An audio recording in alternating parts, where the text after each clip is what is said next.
खबरदार, घोड़े में जेको भी माल आहे न सब लायो तड़ते।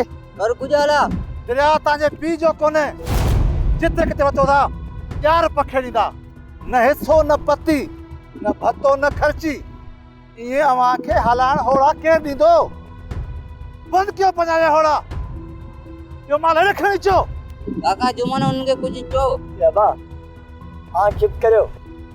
हां गालाइंदा न नुकसान काइंदा। इनके जेको सामान खपे न घोड़े में खणी वञो।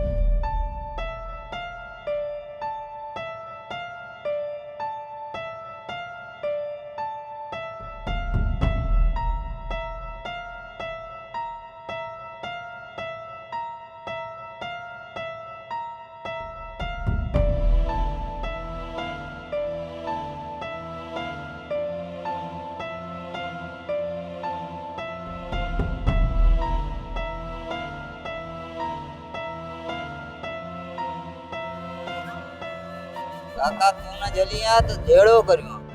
काका उनके न पैसा दियो न माल दियो। हाँ भाई नवा माण्हू आयो। इन्हनि खे कोन था सुञाणो। आऊं इन्हनि खे सुञाणा थो। जेकी थियो ख़ैर थियो। मूंखे नथो लॻे त अरब ऐं असलम अञा ताईं हयात हुजनि। कई साल थिया आहिनि। जेकॾहिं इंडिया जे जेल में हुजनि हा न त कॾो कुझु ख़बर पवे हा। त पोइ तूं पंहिंजी न्याणी नसीबा जो जोबन छो पियो खारी?